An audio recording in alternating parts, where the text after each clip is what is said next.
Previously on Stay in Your Lane. What keeps you up at night worrying about tomorrow or the future in transportation? Ooh, man. Automation. So as we see technology change and we embrace and want to embrace the technology opportunities that are arising and that are becoming day to day, fundamental needs, how do we navigate the impact that they have on the other side? And how do you think forward enough to understand this is the value something brings, and then this is the negative reaction that comes from that?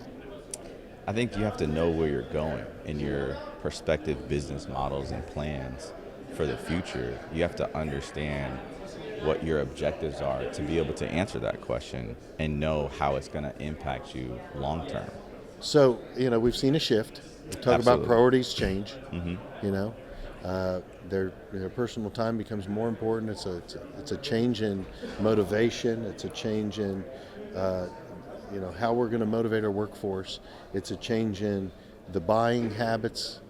So everything's been basically shaken up and reallocated. Oh yeah. So who's going to be the best at navigating that? We're all benefiting from being here at the conference, of learning from bright people in special roles on what values that you're going to bring by making the relationships here and learning and speaking and talking and listening. The listening part's the fun part.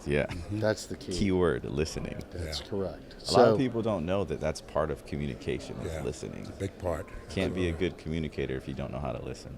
A great communicator listens about 90% of the time. I 100% agree. Yeah. Listen more than you talk. Those are wise words. And I'm not good at it. That's why I have the show. Clearly, I've got to find a new role.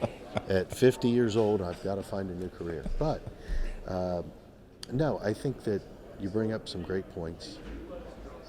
Your concern or contention is what keeps you up is worrying about what technology impact's going to have. The future. Mine is, it's a little deeper than that. My personal concern for the industry is that it gets out in front of its skis a little too far at times. It does happen. But is that a bad thing? How can that be a bad thing? Well, it depends on what impact it has from a negative perspective. I think 2 years ago, truck drivers were heroes. They were getting recognition awards everywhere you went from COVID. Thank you. We appreciate you. We love you. Such an essential piece of keeping America moving. Absolutely. And today, we're commoditizing them back. It didn't take 2 years. No, it didn't. And that's to me, that's a concern. But that's more of a people concern and a society concern because. Correct. Yeah. So I can understand that. I definitely can. Well, you have to lead, right? Yeah, you have to. Right? You can't be in a role where you stay status quo. You have to lead, and you have to say, hey, everybody involved in my supply chain, at some levels, people, the successful people in the industry or successful technology companies will put out a product that allows humans to work well with it and to adapt to it. So the technology doesn't scare me because if it gets too far in front of its skis, it blows up and everybody runs away from it. Yeah, you have the danger of releasing things too soon sometimes. So I can understand how the potential of getting out in front of it too soon. But everyone wants to be too first. Fast. But that's what's going to keep pushing us and pushing us further and further into the future with technology incorporated in it because everybody wants to be first. Every major carrier wants to be the first one to implement and have everybody flock to them because they have the greatest and newest technology when it comes to electric vehicles or self-driving tractors. Hey, that's great, but could it be dangerous? Could it be dangerous? And then what are we going to do with people that would be normally driving the trucks in those roles? Right. What are they going to do to survive and to provide for their families? What does that look like? Right. What does that look like? That's deep. That's what keeps me up. That's it. That's where I'm at. That's the deep part of it. Yeah. The deep end of the pool where you say, hey, I go to McDonald's and no one has to wait on me.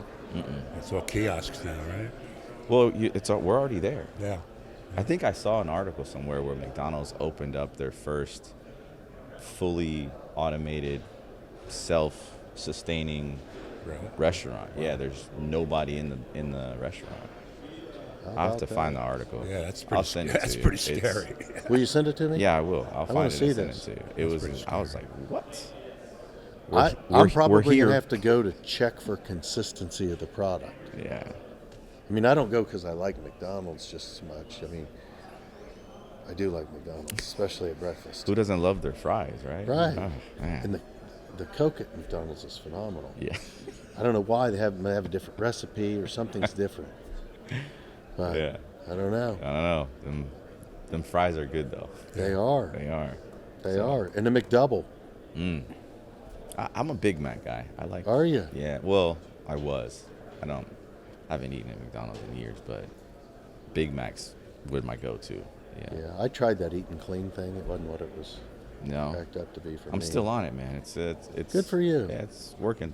It's working. Good for you. Yeah. When I was at Nestle, we had a French fries division that on the West Coast that we supplied McDonald's. You know, and we went to one of their distributors in Stockton, and we had a private fleet, and we would ship on a weekend like 30 trucks of French fries every weekend. If it was a holiday, if it was Christmas, we Doesn't shipped matter. French fries. It was just the volumes were incredible, but the margins were lousy. I mean, you're talking Right. half a cent on a How pound. do you hurt a potato?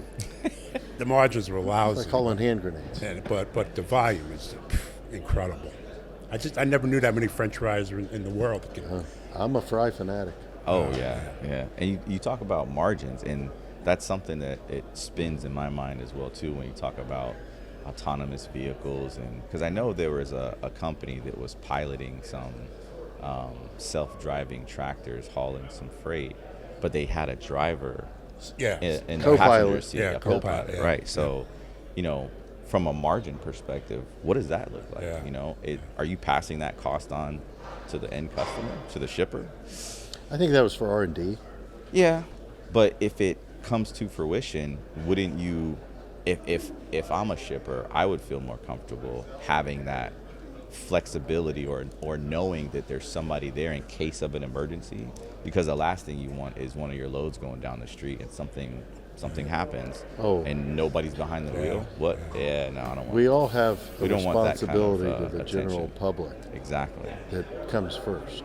Have safety first. Always. 100%. And Always. this, and unfortunately, you can do everything possible to promote that, but accidents do happen. They do. And people are human, Oh yeah. and you've got weather to contend with, you've got road conditions, you have other vehicles to deal with yeah. that cut off trucks and that impact our supply chain in ways that you can't account for. You can't. So, you know, that's that scary future state of where are we going? It's what you can't control. Right. And I've always tried to not concern myself so much and let it. With things you can't control, Yeah. you're always Yeah. told stop worrying about Don't things worry. you can't Right. control. Exactly. In this industry, you almost have to think about that because of where we're going and the speed at which we're moving to get there. Continue watching on the next episode of the Stay in Your Lane podcast.